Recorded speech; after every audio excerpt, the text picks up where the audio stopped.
Hormati, jadi kalau kita ini berada di satu kampung, ini namanya Kampung Tomo. Kalau Tomo ini salah satu desa di Pulau Samosir. Pulau Samosir ini posisinya di kelilingi danau, yaitu Danau Toba. Jadi pada zaman dahulu orang Batak itu setiap marga itu mempunyai kampung tersendiri dan mempunyai wilayah kerajaan tersendiri. Marga Sidabutar di Tomo inilah kampungnya dan disinilah wilayah kerajaannya. Jadi inilah makam Raja Sidabutar. Inilah nenek moyang kami pertama menginjakkan kaki di Tomo ini, sekaligus memimpin kerajaan namanya Raja Opu Soributu Sidabutar. Opu itu kakek atau nenek, Soributu namanya, Sidabutar itu marga atau pamnya. Inilah makamnya ini asli terbuat dari batu. Raja Sidabutar di semasa hidupnya belum ada agama, masih kepercayaan itu Parmalim. Jadi Parmalim ini sejenis agama lokal. Sebelum masuk pun agama ke Indonesia, kalau orang Batak sudah mempunyai kepercayaan Parmalim, percaya kepada Adebata mulai dari Nabodon. Tapi setiap makanan yang diharamkan umat kita Muslim diharamkan oleh kepercayaan Parmalim.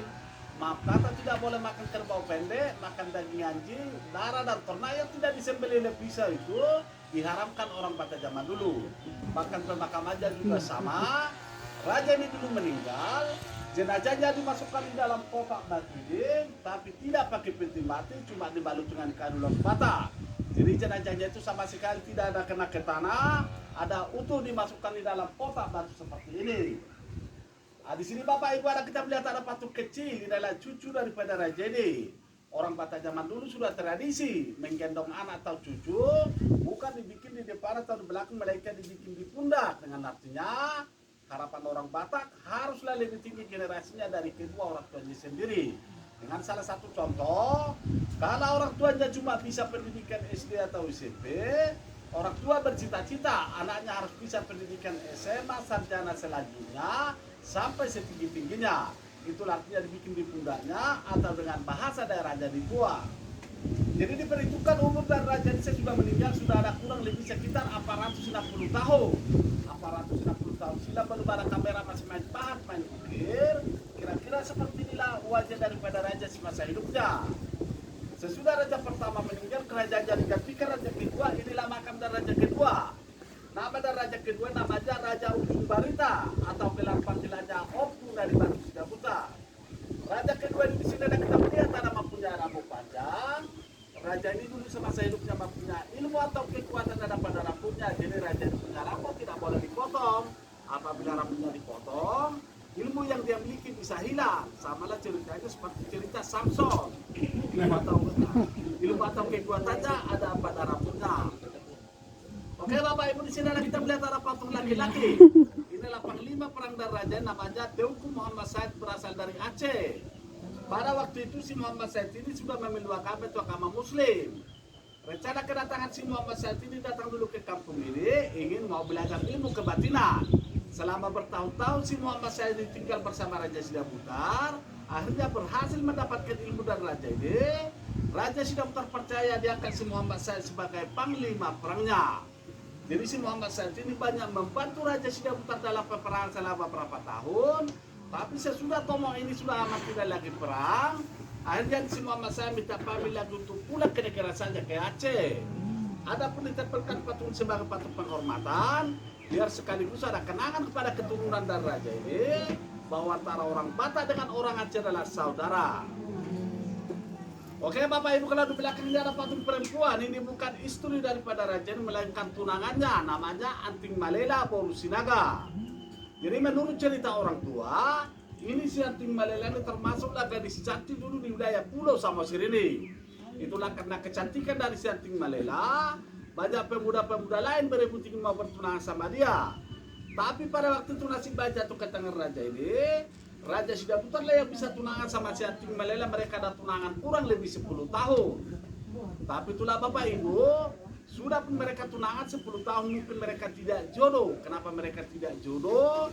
Pasti baru pernikahannya. Rupanya di antara undangan yang sudah kumpul semua, ada yang membuat sejenis guna-guna itu namanya Dorma Sijunde.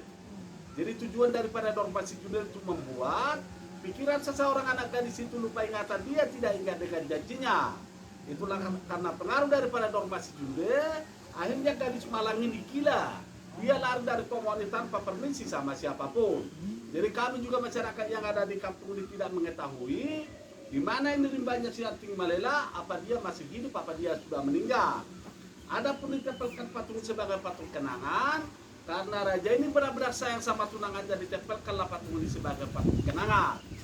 Jadi lama kelamaan raja ini dibujuk oleh keluarga, akhirnya mau juga menikah sama perempuan lain namanya Onung Boru Samosir. Jadi raja ini juga tua dan meninggal, sama juga jenazahnya dimasukkan di dalam kotak batu ning. Oke Bapak Ibu, kalau di sini ada makam-makam juga pakai tanda salib, semua keturunan dari Raja Sidabutar yang sudah menganut agama itu agama Kristen. Jadi kalau ini ada makam kecil, ini bukan makam anak-anak, ini adalah makam serdadu atau tentara-tentara daripada Raja Sidabutar dulu yang meninggal pada waktu peperangan. Makanya kelihatan kecil-kecil, tinggal tulang atau kerangka yang dimasukkan ke dalam. Oke Bapak Ibu, kita beralih. Di tiang gapura itu ada 2 filosofi orang Batak. Di atas itu ada simbol cicak, di bawah itu ada payudara, itu juga ada punya arti. Jadi kalau cicak itu bagi orang Batak sebagai lambang persahabatan, karena cicak di mana tempat ada di kota, di desa, di masjid, di gereja, di mana saja pun ada cicak. Seperti itulah keinginan orang Batak zaman dulu. Kemanapun keturunan jatuh kalau mau pergi merantau harus bisa hidup seperti cicak, bisa menyesuaikan lingkungan, menyesuaikan diri mau di mana dia tinggal. Mau kawin sama siapa, mau agama mana, yang penting jangan ada unsur paksaan, harus mau sama mau dan saling mencintai. Di situ ada simbol atau lambang dari payudara. Kalau payudara itu bagi orang Batak sebagai lambang kesuburan atau lambang kekayaan. Orang Batak zaman dulu ingin mempunyai anak sebanyak-banyaknya, banyak anak, banyak rezeki. Bukan seperti sekarang, banyak anak, banyak risiko atau utang.